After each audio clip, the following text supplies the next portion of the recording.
Alright guys, Bearded Herper here. Some folks on Facebook and other social media sites were asking for a video once the cage was done. So here it is. This is Practice, my male Merauke blue-tongued skink's new enclosure. That's Tiliqua gigas evanescens. This is an animal plastics 48-inch wide by 30-inch deep by 24-inch tall enclosure. I put custom vents on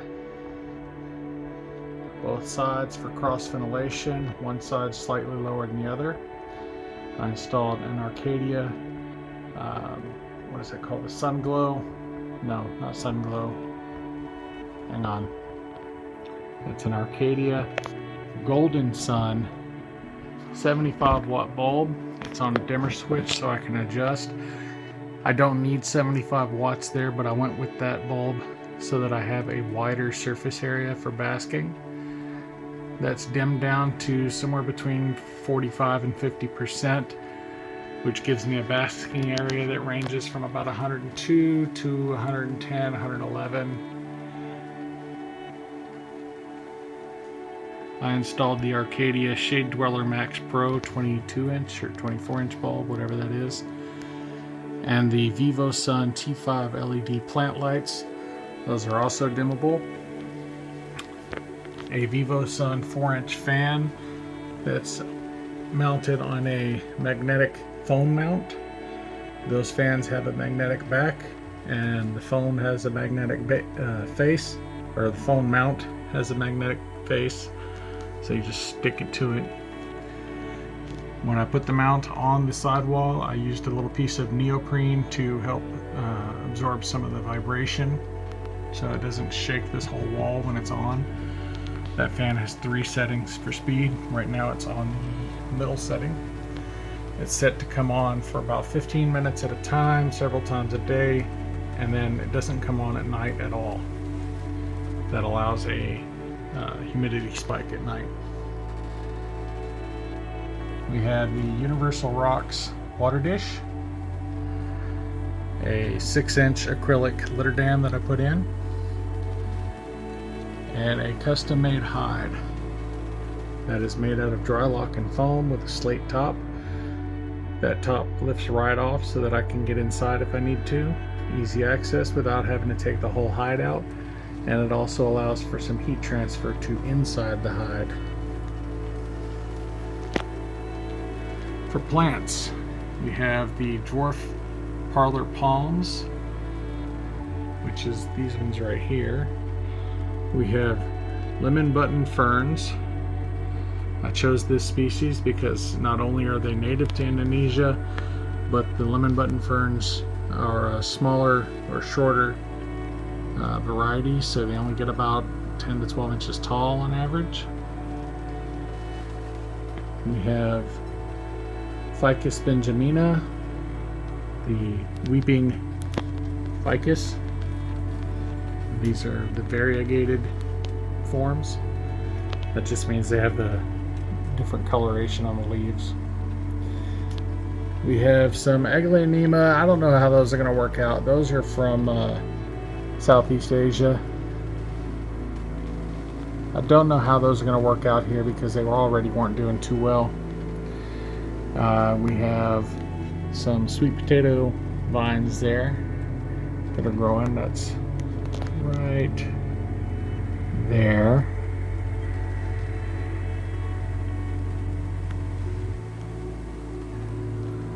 And in the back corner we have some creeping dwarf fig leaf, or Ficus primula, or honestly don't remember the exact name right now, but let's take a look inside. Alright, so my hope is that this plant that likes to climb walls and spread out will climb up this cork bark and spread out all over it, and eventually cover that piece there and all the other cork bark, and stretch from one side of the cage to the other. The skull there is fake. You can see that little entryway into the underneath the cork back there. There's another one right behind the skull there. That goes behind the cork and underneath the cork, all the way back over here. I practice.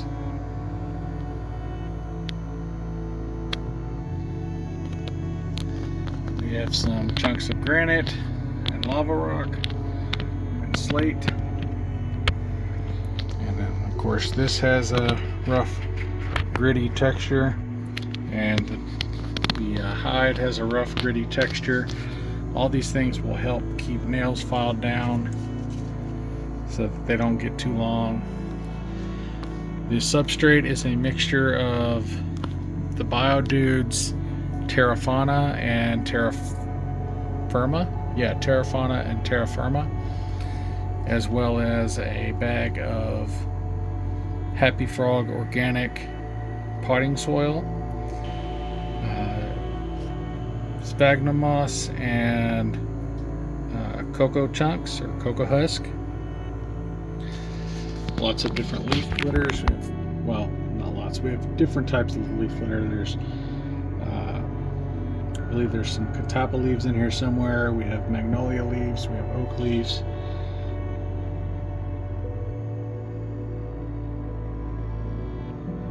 Can't wait to see what this looks like in a few months when it's all grown in. The background, I found at the image on Shutterstock. That image was actually taken in Papua New Guinea, or Papua New Guinea, however you say it. And then I paid for the image, and then I had it printed at squaresigns.com. And then I just screwed that to the base, or to the back wall of the cage. I already have a healthy population of eye spots and springtails from his previous enclosure that I was culturing in there. There's probably a few hundred of each in here. You can see what they do to the leaf litter.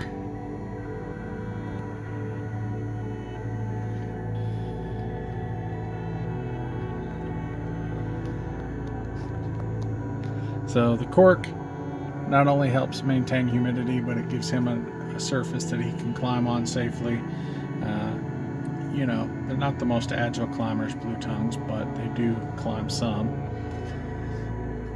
When I first put him in here, the first thing he did was climb up on top of those pieces back there and look straight up at the ceiling. And what's up there? Right now he's kind of skinny because he's wanting to breed, and I do not have a female that's ready for him yet. My female won't be ready probably till next spring.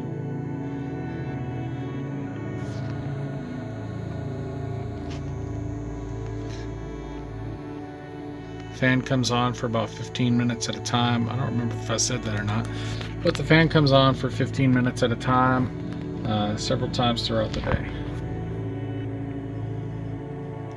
All the electronics are plugged into a Casa Smart Power Strip.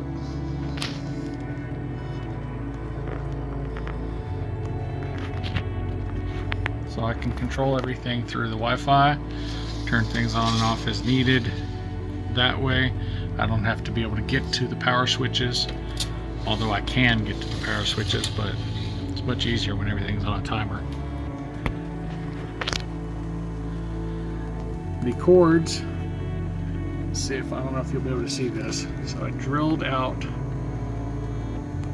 holes for the cords and then put in rubber cord grommets, so it's just big enough for the cord to pass through.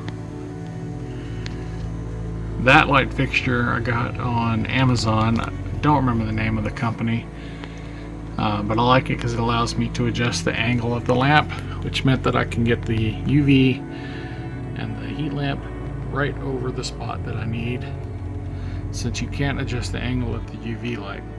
And hey, Arcadia, if you want to improve your lamps a little bit, maybe make one where you can adjust the angle of the reflector, or give us mounts that we can adjust the angle of the mount, or start selling those kind of heat lamp fixtures where we can adjust the angle of that. Anyways, that's an Arcadia. I think I said that already. Yeah, that's pretty much it. If I left anything out, leave your questions in the comments. Get you a nice little shot of Fractus here. And if you're wondering why I named him Fractus, meaning fractured, it's because of the broken bands on his back, which is why I chose him.